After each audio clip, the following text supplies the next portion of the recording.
Fala, gente, tudo certo? Para quem não me conhece ainda, meu nome é Paulo, professor de História, formado Deus sabe quando, dou aula desde Deus sabe quando também.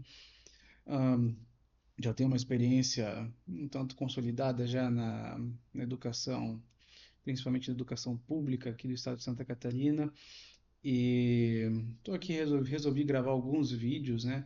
Porque já, como perdi um pouquinho do tato de professor, eu resolvi auxiliar você que está do outro lado da tela nos estudos. Não é basicamente uma videoaula, não tem muito o que dizer aqui, né? Vou estar passando um conteúdo mais expositivo, com referências. Realmente fiz uma pesquisa por trás, estudei, não é somente, você sabia, não é nada disso. Eu também vou realizar alguns exercícios no final da aula para poder consolidar um pouquinho, fixar o conteúdo, melhor dizendo, e vai ser nessa tônica. Se tiver alguma sugestão, qualquer coisa, por favor, me avise que eu vou fazer questão de melhorar. Provavelmente o primeiro ponto que eu tenho que melhorar é a edição de vídeo, porque eu não vou editar porcaria nenhuma, vai assim mesmo, não tô afim nesse exato momento. Mas é bem provável que se der boa aqui, eu vou melhorar, beleza? Então, para iniciar nossos trabalhos, vamos trabalhar com pré-história, que é um conteúdo do sexto ano, nada muito complexo, vamos ser bem sinceros, mas eu vou dar uma aprofundada em alguns pontos aqui que claramente não vão ser abordados em sala de aula, e também trazer alguns conceitos aqui, tentar entender por que a gente chama de pré-história, vamos periodizar, vamos trazer algumas palavrinhas novas aí, provavelmente.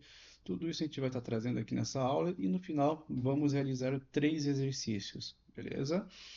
Começando então, pré-história, também conhecida como Idade da Pedra, e para a gente entender, vamos periodizar esse momento da história e também tentar entender por que a gente chama de pré-história. Vamos por partes. Então, chamamos de pré-história o período entre o aparecimento dos primeiros hominídeos, que dá mais ou menos 2 milhões de anos atrás, e a invenção da escrita no quarto milênio antes de Cristo. Vocês estão vendo aqui que a gente chama de pré-história até o momento da invenção da escrita. Quando a escrita surge, então, teoricamente temos a tal da história realmente dita. É um termo já é um termo meio datado aqui, é um termo meio ultrapassado, mas vamos entender ainda por que a gente chama de pré-história. E isso se dá no século XIX, quando a história em si ganha status de ciência, ou uma disciplina mais bem elaborada, disciplina isolada, tá? Então, no século XIX, quando a história ganha o status de ciência, o pessoal começa a determinar o que é fonte de pesquisa e o que não é. E os estudiosos, os historiadores da época acreditavam que era possível, ou só era possível, resgatar o passado de uma sociedade caso ela tivesse deixado registros escritos. Então, somente povos com escrita poderiam ter uma história.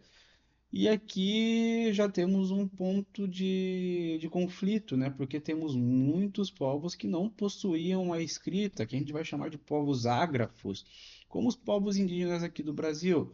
A grande maioria, se não for dizer todos, eu posso estar forçando a barra aqui, mas a maior parte dos povos indígenas aqui, os povos nativos do Brasil, por exemplo, não possuíam escrita, não possuem escrita, somente a língua falada, tal da oralidade, melhor dizendo. Então, temos aqui já um ponto de conflito, onde vai tornar o termo pré-história muito datado. Dito isso, vamos reformular esse termo pré-história e vamos chamar de um período onde não haviam sociedades complexas e sedentárias. Então, o que seria uma sociedade complexa? O que seria um povo sedentário, uma sociedade sedentária? Uma sociedade complexa já seria com devida divisão do trabalho, hierarquização, chefes de Estado, onde não temos ainda nesse período, vão se formando aos poucos, e povos sedentários vão surgindo já na Idade da Pedra, o período pré-histórico. Mas vamos com calma aqui, beleza? Vamos dividir a pré-história como, então? Então, dividimos em três partes, né, três períodos, sendo eles o Paleolítico, o Mesolítico e o Neolítico. E o período Paleolítico podemos dividir em três fases, né, que é o Paleolítico inferior, o médio e o superior. A gente vai focar mais no Paleolítico e no Neolítico, sendo o Mesolítico um período de transição, onde não tem devido às suas devidas características aqui. Então, vamos deixar ele em stand-by, né? Vamos dar uma pincelada, é claro, não vamos deixar de lado. Porém, a ideia aqui é focar mais no Paleolítico e no Neolítico. Belezinha? Continuando. Então, o Paleolítico, gente, é conhecido como a Idade da Pedra Lascada, ou melhor dizendo, a Pedra Antiga, na sua tradução mais literal. Paleolítico, a palavra paleolítico pode ser dividida em duas: paleo e lítico. O termo paleo vem do grego e significa antigo, e lítico significa pedra. Então, pedra antiga. Mas chamamos mais de Idade da Pedra Lascada aqui. E isso é um termo que a gente vê bastante na escola também, e já vamos entender por que chamamos de pedra lascada. As principais atividades nesse período, nessa fase da pré-história, estavam voltadas à caça e à coleta, além do nomadismo, que era uma consequência da caça e da coleta. Antes de que vocês fiquem perguntando o que é nomadismo, já vou explicar com mais calma. Mas continuando, o período paleolítico começa em mais ou menos 2 milhões de anos atrás e vai até o ano de 10.000 antes de Cristo. 2 milhões de anos atrás, como eu disse, então, são os primeiros hominídeos, no caso, o Homo habilis, o Homo erectus, o homem de Neandertal e também o Homo sapiens, que daí já começamos a dividir aqui o período paleolítico em três fases. No período inferior, temos o surgimento do Homo sapiens. No médio, temos as primeiras manifestações religiosas em forma de ritos fúnebres, já vou trabalhar com isso também, e o Paleolítico Superior, onde os objetos de pedra são aprimorados, e além disso, temos já o desenvolvimento da caça, onde animais de grande porte são caçados também com auxílio de armadilhas. Ok, gente? Alguma dúvida? Não? Então tá tudo bem. Continuando. O que era feito então no Paleolítico? E aqui vamos tentar entender o que é o nomadismo, né? As principais atividades estavam relacionadas à caça de animais e à coleta de frutos e grãos. Professor, o que seria essa coleta de frutos e grãos e o que seria a caça de animais? Então, o ser humano dependia muito nesse período do que o ambiente oferecia.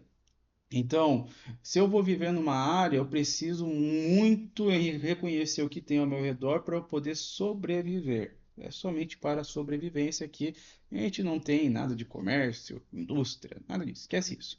Temos aqui somente o que o ambiente oferece.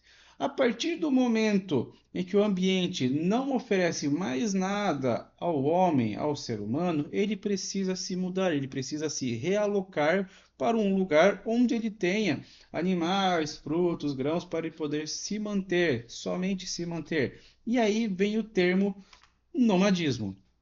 O nomadismo, gente, tem a ver com a questão da moradia, a questão da habitação. Aqui, habitação, estou usando bem frouxo esse termo, né?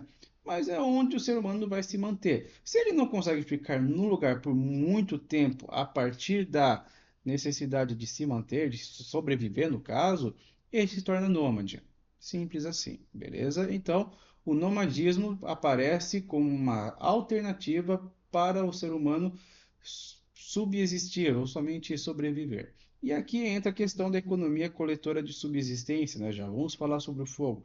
Mas a partir do momento que ele somente procura caçar e coletar somente para sobreviver, criamos aqui uma economia coletora de subsistência. Eu coloquei entre aspas, porque é uma citação, tá? Algum termo que eu retirei das minhas pesquisas, coloquei já nas referências, eu deveria ter colocado aqui também, erro meu.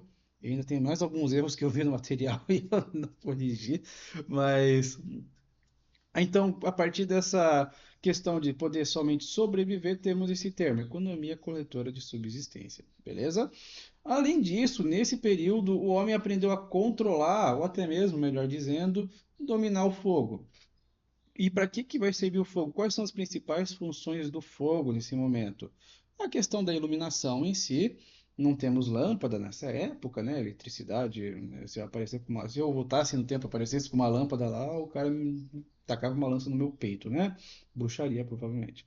Questão de defesa também, o fogo era muito utilizado como uma defesa contra os predadores, e também cozimento ou preparo de alimentos, melhor dizendo. O consumo de carne era essencial nessa época, né? e a carne era consumida crua. A partir do momento que o ser humano domina o fogo e começa a entender como funciona o preparo de alimentos, o fogo se torna essencial para o cozimento, assar, seja lá o que for, a carne que se torna de melhor mastigação e também melhor digestão, facilitando também a sua alimentação e melhorando sua qualidade de vida no final das contas. E além disso, no Paleolítico também foi desenvolvida a arte rupestre. Já vamos chegar lá. Mas antes de qualquer coisa, então a gente está falando de pedra lascada, certo? O que que seria essa pedra lascada? Então, vamos mostrar aqui um exemplo de objeto que foi desenvolvido nessa época. Isso é uma biface, né? Tá na legenda. É uma biface de 200 mil anos, mais ou menos. E o que que é uma biface? Você deve estar se perguntando. É um machado de mão, simples assim. Esse machado de mão era utilizado muito para o corte de alimentos, principalmente o corte de carne.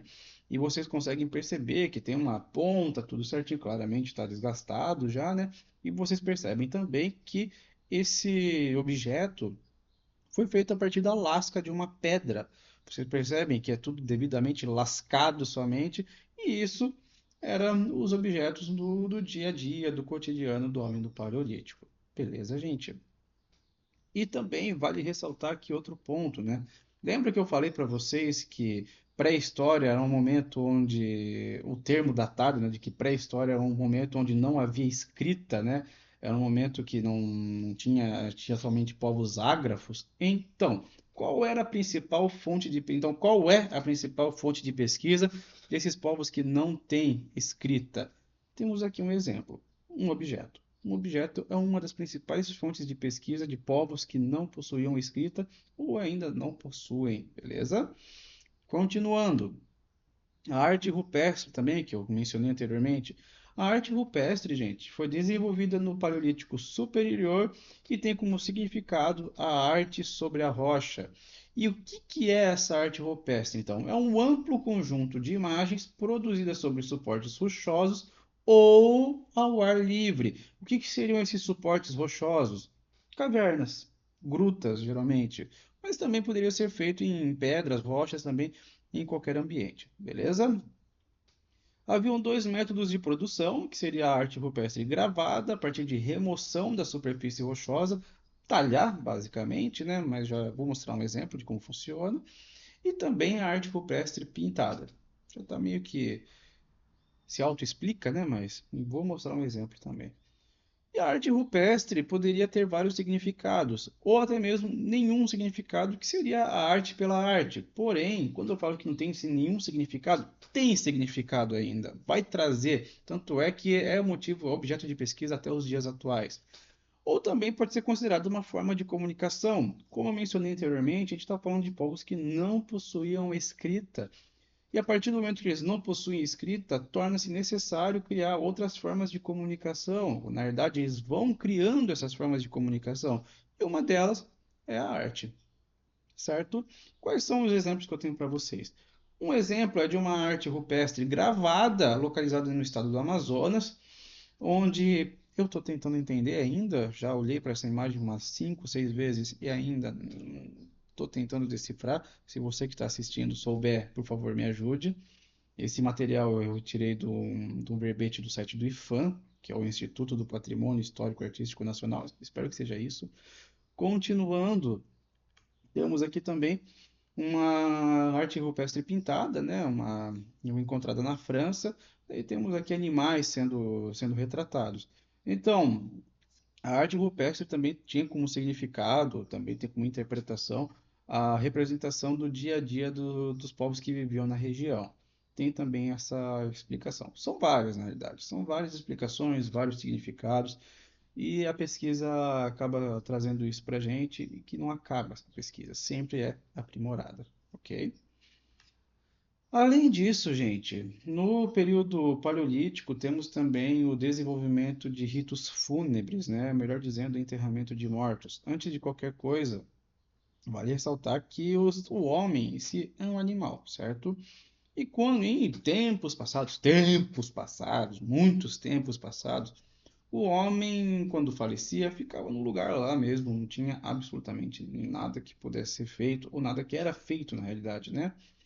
E com o passar do tempo, o pessoal começa a desenvolver alguns tipos de ritos, rituais, melhor dizendo, e um deles envolve o enterro de cadáveres, né? Enterro de mortos. E qual é a motivação por trás disso e por que o pessoal estava fazendo, né? Fui redundante agora, perdão. Então, o enterramento de mortos começa então no Paleolítico Médio com o tal do homem de Neandertal. Antes que você pergunte, professor, por que Neandertal? Então, gente, Neandertal vem do termo Neander, né? O Vale de Neander, porque o primeiro fóssil dessa espécie foi encontrado no Vale de Neander, na Alemanha. Por isso que a gente chama de o homem de Neandertal, ou Homo neanderthalensis, melhor dizendo. Então, os primeiros enterramentos foram feitos no Paleolítico Médio pelo homem de Neandertal e a principal motivação era higiene, tá? Higiene e também evitar a presença de predadores, porque eu estou colocando um cadáver no meio do nada lá e se ficasse lá ia chamar atenção e atrair predadores. A partir do momento que eu enterro esse morto em uma cova rasa, não precisa ser nada profundo, a partir do momento que eu coloco esse corpo numa cova, eu vou estar além de garantindo também evitar mau cheiro, qualquer coisa, né? Vai que eles tinham essa noção. Além de evitar esses problemas, também vai evitar o principal, que é a presença de predadores. Dito isso, durante o Paleolítico Superior, os enterramentos tornaram-se extremamente elaborados. E tenho como fonte aqui Walter Neves, grande pesquisador desse período. Então, se tornou recorrente desde a realização de oferendas mortuárias e o enterramento com adornos e objetos pessoais da pessoa. O que seria isso, então? Temos aqui já as primeiras noções de ritos, de rituais mortuários. Então, por que isso? Porque acreditavam já que poderia haver uma vida após a morte. Então, seria a tal da vida post-mortem, como o próprio Walter Neves acaba trazendo. E isso acaba gerando essas imagens aqui, que são imagens de pesquisa feita no Paraná, de dois tipos de enterramentos, de dois tipos de ritos fúnebres, né? A primeira imagem que está à sua esquerda é de um enterramento primário, um sepultamento primário. O que seria um sepultamento primário? Onde a pessoa, o morto, uma pessoa falece e ela é enterrada e nunca mais se mexe no corpo dela. Tanto é que está a ossada dela devidamente organizada ainda. Simples assim. Já a segunda figura é de um enterramento secundário, um sepultamento secundário também encontrado no Paraná, onde a pessoa falece, ela é enterrada, depois o corpo é retirado novamente e é colocado daí em uma urna, um caixão, seja lá o que for, geralmente em urnas de cerâmica, tá? A partir do momento que é colocado em uma urna para ser enterrado novamente, temos aí um sepultamento secundário. Ok, gente, alguma dúvida sobre o período paleolítico? Não, professor. Perfeito. Vamos lá então, continuando com as nossas aventuras na pré-história, temos aqui então o período Mesolítico, que é um período de transição, chamamos de Idade da Pedra Intermediária, fica entre o Paleolítico e o Neolítico, errei aqui, mas fica fica a correção, é o Neolítico, ocorreu somente em algumas regiões do mundo. Por que isso? E aqui entra um outro termo chamado glaciação. Por conta da glaciação que vai rolar ali entre 12.000 e 8.000 anos antes de Cristo, onde as temperaturas na Terra acabam diminuindo e também temos uma troca num período genealógico, não, um período geológico, temos o fim de uma era geológica para a entrada de outra era, que seria, no caso, o fim do Pleistoceno, se eu não estiver enganado, posso estar errado, me corrijam. Então, por conta dessa troca, a gente vai chamar de Mesolítico, tá? Mas também ocorreu somente em umas partes do mundo, não é bem uma regra, né? Mas por conta dessa glaciação, dessa diminuição das temperaturas no mundo, a gente vai ver alguns processos aqui ocorrendo. O principal é o início da sedentarização. O que é isso, professor? Lembra que eu falei anteriormente da questão do nomadismo, onde as pessoas dependiam muito da moradia, não dependiam da moradia, dependiam do ambiente para poder se sustentar, e a partir do momento que o ambiente não oferece mais nada, eles vão trocando de lugar assim gerando uma vida nômade? Então, a sedentarização seria o inverso do nomadismo, onde as pessoas começam a ficar em seus lugares por muito mais tempo. Aqui está falando de períodos de 20 a 30 anos já. Então, temos aqui pessoas se sedentarizando e também pessoas praticando já a agricultura. Mas vamos checar em partes aqui, não vamos atropelar o conteúdo. Para isso, temos que trabalhar então o período neolítico, que é a idade da pedra polida ou a pedra recente. Lembra que lítico vem de pedra e neo significa novo, certo? Então, no período neolítico, a agricultura começa a se desenvolver, que seria a revolução agrícola. Temos a domesticação de animais também, que a gente pode chamar de revolução agropastorial. Temos início do processo de sedentarização, a cerâmica começa a se desenvolver também, criação de peças de cerâmica, que também vai estar auxiliando na produção de casas. Temos aqui já um auxílio na sedentarização. E além disso, a vida em grupo começa a se desenvolver, que daí damos o primeiro passo já para a criação ou formação de civilizações, melhor dizendo.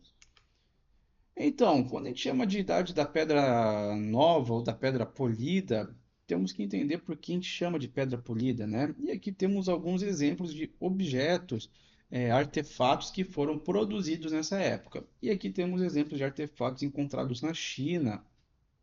E vocês conseguem perceber o nível de acabamento é muito diferente do que era em tempos passados. Vamos até pegar aqui rapidão. Você imagina, olha só, temos aqui somente um machadinho de mão, né, que seria colocado, que seria para produzir, para cortar alimento. E aqui temos machados já amarrados em um pedaço de madeira. Você consegue perceber também que está um acabamento bem mais interessante. Temos também pás. Olha, entendem como muda o modo de viver? Isso acaba aprimorando a qualidade de vida da pessoa que depende desses objetos. Consegue perceber isso? Então, temos aqui já grandes avanços no desenvolvimento de objetos de pedra.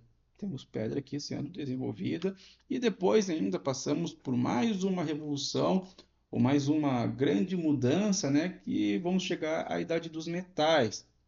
Mas eu não vou estar mencionando aqui, porque senão o conteúdo vai ficar muito extenso e não é minha vontade.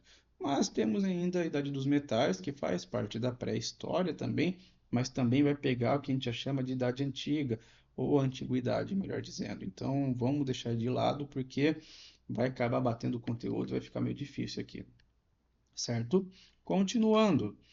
Como eu falei, a agricultura começa a se desenvolver, então, e a gente dá esse nome de revolução agrícola porque é uma grande mudança no modo de viver do ser humano. E a revolução agrícola, o desenvolvimento da agricultura não se dá em somente um lugar.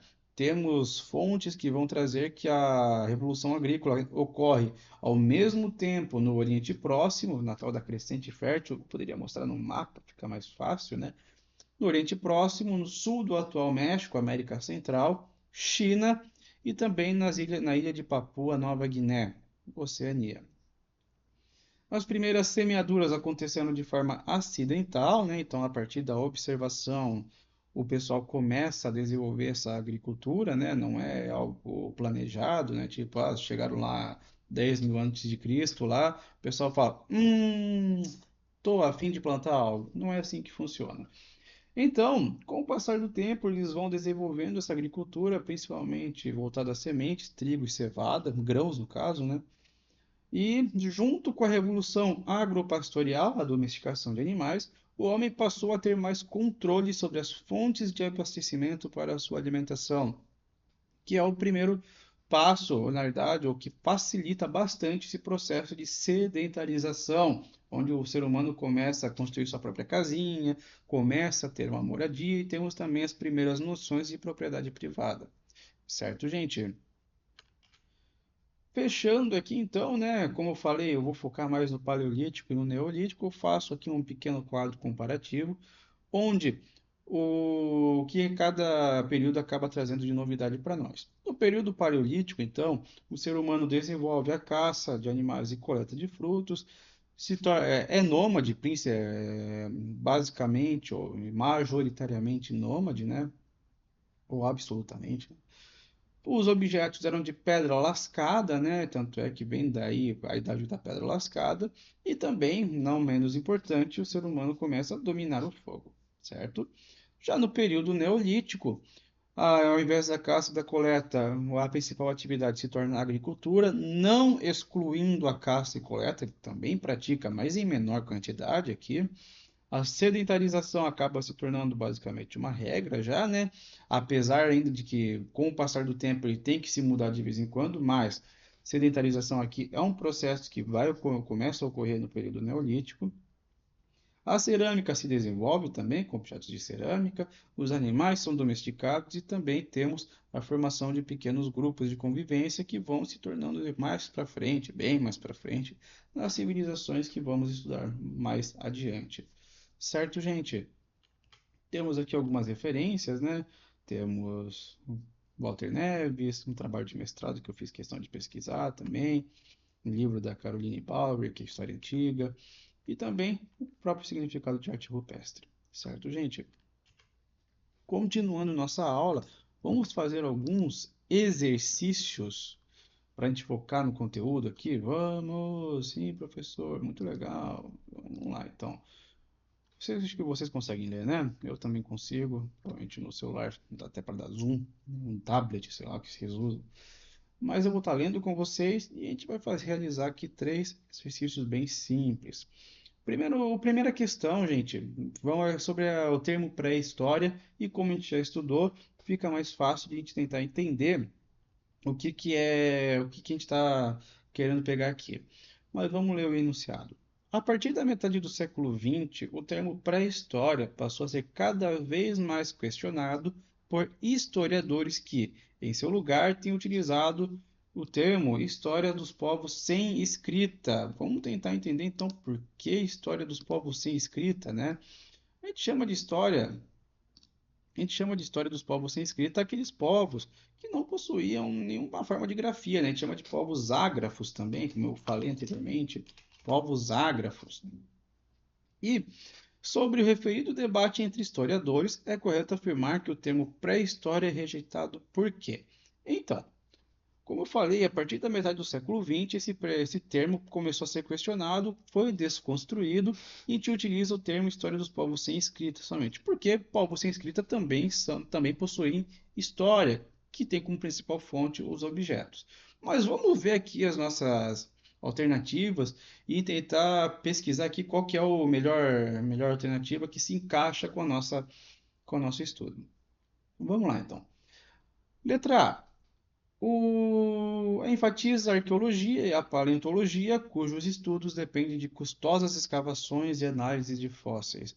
Esse termo pré-história é rejeitado porque enfatiza a arqueologia e a paleontologia? Não, a pré-história em si vai enfatizar essa pesquisa, porque como a gente não tem a tal da escrita, a gente vai ter que pesquisar em outras fontes. No caso, a arqueologia é o estudo de objetos e a paleontologia é o estudo de fósseis e as escavações, né? Fazer escavações para encontrar esses fósseis. Então, quando a gente fala de prova sem escrita, dependemos muito dessas ferramentas de pesquisa. Então, a alternativa A, gente, está errada já. Na verdade, está errada, tipo, porque não é a alternativa que a gente quer. Letra B. O termo pré-história possui conteúdo místico, evolucionista e preconceituoso, típico das ciências humanas do século XIX. Gente, conteúdo místico seria teoricamente conteúdo anticientífico. Não é o que a gente está pesquisando aqui, tá? Conteúdo seria conteúdo científico, né? Mas misticamente, a questão de mística aqui não pega muito bem com o que a gente está estudando. Letra B, então, está errado. C. Supervaloriza os povos dotados de escrita, compreendendo apenas estes como os passíveis de produzir história. Então, como eu falei anteriormente, o termo pré-história é utilizado para trabalhar com povos que não possuíam escrita. Então, letra C, gente, é a nossa resposta correta. Então, vamos marcar aqui a letra C como resposta correta. Deixa eu até em verdinho aqui. Mas vamos tentar entender por que as outras estão erradas ainda. D. Impede os estudos dos povos cujas sociedades não desenvolveram a escrita. Não, gente, os estudos continuaram da mesma forma, certo? E letra E, iguala a povos bárbaros e selvagens aos povos portadores de cultura. Nem consigo ver sentido nessa alternativa. Ok, gente? Se tiver alguma dúvida, por favor, falem comigo. Segunda questão. Vamos lá. O estudo da pré-história abrange um longo período da história humana. Uma das periodizações mais conhecidas distingue pelo menos dois grandes períodos. Sobre esses períodos e suas distinções, é incorreto afirmar. Quais seriam esses dois grandes períodos? Vamos até marcar aqui, né, para a gente não esquecer. Vou marcar em vermelho, né? Seriam os períodos Paleolítico e Neolítico. Beleza? Então, no período denominado como Neolítico, olha só, a gente está querendo a alternativa incorreta, tá? Incorreta. Tenham calma para responder. No período denominado como Neolítico, dá-se a descoberta e o controle do fogo, uma das maiores conquistas desse período, que permitiu aos seres humanos a fundição dos metais. Vamos ver. De modo bem geral, o período paleolítico está para sociedades de caçadores-coletores, assim como o período neolítico está para a agricultura e a criação de animais. Eu acho que está correto. C. Tanto o termo paleolítico quanto neolítico referem-se à forma de tratamento da pedra. Letra D. O período denominado como Paleolítico se inicia há aproximadamente 4 milhões de anos e se estende até cerca de 10 mil anos. E o período denominado como Neolítico se inicia há aproximadamente 8.000 a.C. e se estende até aproximadamente 4.000 a.C. Vamos por partes aqui, gente. A resposta que a gente está procurando, que seria a alternativa incorreta, é a letra A, tá? Mas, professor, você passou umas datas bem diferentes do que a gente estava estudando. Então, gente, datas não são necessariamente algo a se prestar atenção na resolução de um exercício, tá? Eu não sou uma pessoa que vai pedir datas para corrigir, para prova, qualquer outra coisa. Eu acho sacanagem demais. Eu mesmo não decoro datas. Então, aqui vocês conseguem ver que com o período paleolítico se inicia 4 milhões de anos e vai até 10 mil anos antes de Cristo, né? Então, 10 mil antes de Cristo ali é mais ou menos o período que a gente estava marcando anteriormente, mas o autor aqui da questão coloca como 4 milhões de anos atrás. E o período denominado como Neolítico se inicia aproximadamente 8 mil a.C. e se estende até aproximadamente 4 mil a.C. Vocês viram já que o 4 mil a.C. está certo também, como coloquei anteriormente. E o 8 mil a.C. está considerando aqui já o período Mesolítico, que é o período de transição que a gente já estava estudando. Mas vamos voltar para a alternativa A e ver o que está de errado, né? Vamos lá, no período denominado como Neolítico, dá-se a descoberta e o controle do fogo. Errado. A descoberta e o controle do fogo se dá no período Paleolítico. Paleolítico. Uma das maiores conquistas desse período que permitiu aos seres humanos a fundição dos metais. Isso aqui, mais para frente, torna-se necessário realmente, tá? A fundição dos metais é algo que para ser feito, né, precisa de fogo. Mas não se deu no período neolítico a descoberta do fogo, o controle do fogo, melhor dizendo, né? Isso se dá no período paleolítico. Beleza, gente? Dá tempo para mais uma questão? Dá tempo para mais uma questão. Vamos ver aqui as três proposições, né? Examine as três proposições, julgando se são verdadeiras ou falsas. Em seguida, assinale a alternativa correta. Número 1. A pré-história, época compreendida entre o aparecimento do homem sobre a Terra e o uso da escrita, é dividida tradicionalmente em dois períodos, Paleolítico e Neolítico. Acredito que você já deve entender que está certo, gente. Correto. Esta aqui está correta. 2. A domesticação de animais e o surgimento da agricultura ocorreram apenas após a invenção da escrita, posterior, portanto, ao Neolítico. Se você não sabe o significado de algumas palavras, tudo bem, né? Estou aqui para ajudar. Quando a gente fala de posterior, a gente está falando de um período depois, né? Depois do Neolítico, que já seria depois da pré-história. Não, gente, a gente estava analisando que a domesticação de animais surge no período Neolítico, é desenvolvida no período Neolítico. Então, essa alternativa, gente, está errada. 3. A duração do Paleolítico é bem mais extensa que do Neolítico, envolvendo níveis técnicos naturalmente mais primitivos. Vocês viram os objetos que eu mostrei para vocês? Vocês viram também que a divisão do tempo é muito mais ampla, que vai de 2 milhões de anos até 10, 12 mil antes de Cristo. Então, a alternativa 3 está correta. 1 e 3 estão certas, então qual é a alternativa? Toda, letra A, todas? Não, porque temos uma errada aqui. Letra B, as proposições 1 e 2? Não, porque 2 está errada. C, as proposições 1 e 3 são verdadeiras. Olha só, qual é a alternativa correta? Letra C. Letra D, 2 e 3, e letra E, todas as proposições são falsas. Gente, esses são os 3 exercícios, nada muito complicado, nada muito complexo. Se eu tiver errado nas minhas resoluções aqui, eu acho que não, mas se eu tiver errado nas minhas resoluções, por favor, me repassem que eu faço questão de dar mais uma olhada. Mas dito isso, quero agradecer pela atenção. Foi um, se é um pequeno experimento isso daqui, né? Caso a aprovação seja grande, eu faço questão de gravar mais vídeos, né? Isso aqui também não vai ser somente um vídeo para quem está na internet, né? Também para quem estiver na sala de aula, quem for meu futuro aluno, isso aqui vai ser bem útil, né? Muito obrigado e até a próxima.